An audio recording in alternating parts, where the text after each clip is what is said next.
Welcome to a tour of Paris in the 1700s, one of Europe's greatest cities during a century of elegance, enlightenment, and ultimately revolution.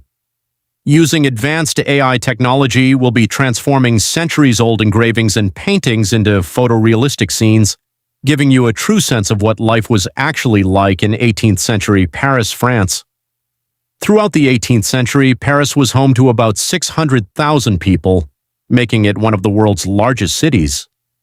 It was the center of art, philosophy, and culture, home to Voltaire, Rousseau, and the Enlightenment thinkers who questioned everything about how society should work. But behind the grand palaces and elegant architecture lay a city of stark contrasts. While aristocrats lived in luxury along the Seine, most Parisians struggled in crowded, filthy neighborhoods. At the end of this video, we'll also show you images of the French Revolution brought to life. The explosive moment in 1789 when centuries of inequality finally erupted into violence that changed France and the world forever. This is the Seine River looking toward the Ile d'Asset, painted in the 1750s by Nicolas Jean-Baptiste Ragun. The Pont Neuf spans the river, though by this time it was already over a century and a half old, completed in 6007. The Seine was a working river crowded with timber rafts, cargo barges carrying wine from Burgundy, and merchant boats bringing coal and grain to supply Paris's 600,000 inhabitants. The quaysides bustled with stevedores and carters hauling goods through muddy streets.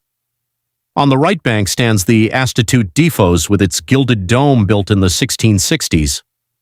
In the distance lies the twin towers of Notre-Dame Cathedral on the Ile d'Ascles, the medieval island that had been Paris's birthplace. But the river was far from pristine. Raw sewage and industrial waste flowed directly into the Seine, creating a powerful stench. Yet Parisians still drew their drinking water from this polluted river. Today, the Seine has been cleaned and the quaysides transformed into UNESCO World Heritage Sites. This engraving by Peter Schenk shows Notre-Dame Cathedral in the early 1700s, the heart of Paris on the Ile d'Asset. Construction began in 1163 and took nearly 2 centuries to complete, creating one of the finest examples of French Gothic architecture. The cathedral's iconic twin towers and magnificent rose window dominated the medieval island. Unlike today's open plaza, Notre-Dame was surrounded by densely packed buildings that came right up to its walls. The narrow streets were dark and filthy, covered in horse manure and waste with open sewers creating an overwhelming stench. Despite the squalor, Notre-Dame remained Paris's spiritual center, hosting royal ceremonies, religious festivals, and daily masses, attended by all levels of society, from kings to beggars. Today, Notre-Dame still stands on the Ile d'Asset, though the medieval buildings around it were cleared in the 1800s. The cathedral was severely damaged by fire in 2019, and despite reopening in 2024, the final repairs are still ongoing. This is the Hôtel d'Esson, a magnificent palace built for Catherine de' Medici between 1572 and 1584. The most distinctive feature was the tall astronomical column tower on the right, a 28-meter-high structure designed for astrological observations as Catherine was deeply interested in astrology. By the 1700s, the palace had passed to the princes of Soissons and housed various nobility, though it was no longer a primary royal residence. The formal gardens featured geometric parts typical of French Renaissance design, creating an elegant oasis in what had become one of Paris's most densely populated districts. The palace was located near Les Halles, Paris's central food market since the 12th century. The surrounding streets were among the city's busiest and filthiest, perpetually covered in rotting vegetables, fish guts, animal blood from butchers, and mountains of horse manure. The stench from the market was overwhelming, and the narrow medieval streets were dark, crowded, and muddy. The contrast between these elegant palace gardens and the squalid streets just beyond its walls was extraordinary. The palace gradually fell into disrepair and was demolished in 1748. Today, the site is part of the modern Les Halles shopping district with no trace of Catherine de' Medici's magnificent palace remaining. This is the Pale du Templars showing the entrance to the headquarters of the Knights of Malta in Paris. Originally built as the European fortress of the Knights Templar in the 11th and 12th centuries, the property passed to the Knights Hospitaller after the Templars were suppressed in 1307. By the 1700s, this neoclassical gateway led into the residence of the Grand Prix of Malta in France, often held by French princes. The temple enclosure was a semi-autonomous zone within Paris, exempt from normal laws and taxes. This special status attracted aristocrats seeking privacy and craftsmen seeking freedom from guild restrictions. The district became famous, producing luxury goods outside guild regulations. The temple's most dramatic moment came during the Revolution when the medieval tower became the prison for King Louis V XVI and his family in 1792. Napoleon demolished the entire complex in 1808 to 1811 to prevent it becoming a royalist shrine. Today, no trace of this once mighty fortress remains. This is the Feu Sanja, one of Paris's most famous seasonal fairs. Held annually for 6 weeks from February to Easter on the grounds of the Abbey of Saint-Empray. The elegant neo-classical galleries housed hundreds of temporary shops selling luxury goods, silk fabrics, jewelry, books, porcelain, and exotic imports. The upper-level music pavilion featured theatrical performances including early opera and comedy. All social classes mingled here, aristocrats in elaborate silk coats alongside merchants and street vendors. The covered arcades also housed cafes, restaurants, and gambling establishments, making it essentially a temporary shopping mall and entertainment complex. The fair was suppressed during the Revolution in 1789, and the buildings were demolished in 1813 to 1818. Today, no trace remains of this once magnificent seasonal spectacle. This is the Hôtel d'Huin, a grand aristocratic palace belonging to the Duke of Louvain, located along the Seine on the left bank. The Louvain family were prominent French nobility, and their dûp was created in 1619 for Charles d'Albert, a favorite of King Louis XIII. The palace exemplified the lifestyle of French high aristocracy in the 1700s. It featured elegant classical architecture with multiple wings, steep slate roofs, and ornate facades typical of noble residences. Having direct river access was both prestigious and practical.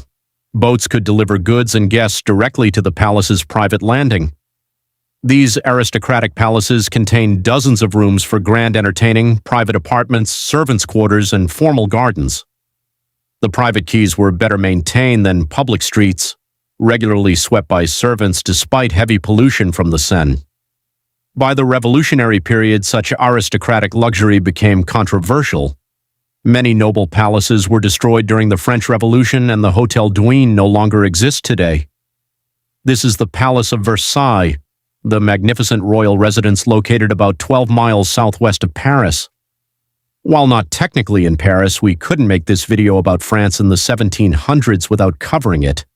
Built by King Louis XIV between 1661 and 1715.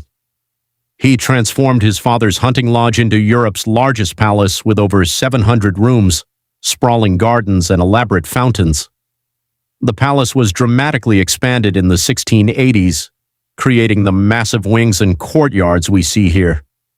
In 1682, he moved the entire French court and government from Paris to Versailles, making it the center of political power. Arriving nobles approached through 3 successive courtyards, the palace's imposing facade growing larger with each step. Inside, thousands of courtiers competed for the king's favor through elaborate ceremonies. On the garden side, formal parts designed by André Leno featured geometric layouts, fountains, and tree-lined promenades where aristocrats strolled in their finest clothing. The gardens were meticulously maintained, though horse manure from constant carriages and the sheer number of people meant conditions weren't as pristine as they appear in paintings. But Versailles' extravagance came at enormous cost, consuming vast tax revenue while ordinary French people struggled with poverty and hunger. This disconnect between royal luxury and public suffering would eventually fuel the revolution. Today, Versailles remains one of the world's most visited monuments, a UNESCO World Heritage Site attracting millions of visitors annually.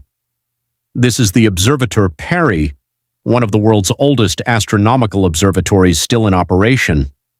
Founded by King Louis XIV in 1667, construction was completed in 1672. The building was specifically designed for astronomical observation. Its four facades faced the cardinal directions precisely, and its meridian line became the reference for all French maps until the Greenwich meridian became the international standard in 1884. The observatory represented Louis XIV's commitment to science and his ambition to make France the center of European scientific achievement. It housed the newly founded Académie DC and attracted prominent astronomers from across Europe, including Giovanni Cassini, who discovered 4 moons of Saturn from this building. The location was chosen on the southern edge of Paris, away from city smoke for clearer observation. In the 1700s, this area was still semi-rural with fields and gardens. The observatory remains active today as a leading astronomical research institution after over 350 years of continuous scientific work. This is less invalid, founded by King Louis XIV in 1670 as a military, hospital, and retirement home for wounded soldiers. Before this, disabled veterans were often left to beg on the streets. Louis XIV wanted to honor those who fought for France by providing them with care and dignity. The massive complex could house up to 4,000 veterans at a time, with dormitories, infirmaries, workshops, and this vast esplanade parade ground. The iconic Golden Dome, designed by Jules Hardouin Mansart and completed in 1706, became one of Paris's most recognizable landmarks. This engraving from around 1710 shows l'Invalide when it was brand new. Veterans lived under military discipline, attending daily masses, working in workshops, and participating in ceremonies. The area was cleaner than crowded central Paris, benefiting from open space and military maintenance. Today, l'Invalide remains a working military hospital and houses the Musée de la and Napoleon's tomb beneath the Golden Dome, which was added in 1861. By the late 1780s, France was in crisis. Decades of expensive wars and extravagant royal spending had bankrupted the kingdom. Poor harvests caused bread prices to soar while the nobility paid almost no taxes, leaving ordinary people bearing the entire burden. When King Louis XVI summoned the Estates General in May 1789 for the first time in 175 years, the Third Estate, representing commoners, demanded real political empower. The king tried to suppress them. On July 14, 1789, Parisians stormed the Bastille prison. The French Revolution had begun and violence spread across Paris as crowds attacked symbols of the old regime. This depicts the violent pillaging of prison Saint-Lazare on July 13, 1789, the day before the storming of the Bastille. Saint-Lazare was originally a medieval leper hospital that became a monastery, then a prison holding debtors and people imprisoned by royal orders without trial. Paris was experiencing severe bread shortages, and rumors spread that grain was being hoarded at Saint-Lazare while people starved. On July 13th, angry crowds stormed the complex, freed about 50 prisoners, and ransacked the buildings.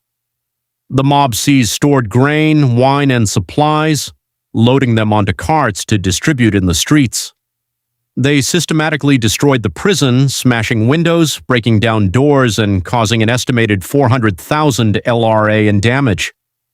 Ironically, during the Reign of Terror in 1793 to 1794, Saint-Lazare became one of Paris's most notorious revolutionary prisons, holding aristocrats and suspected counter-revolutionaries awaiting the guillotine.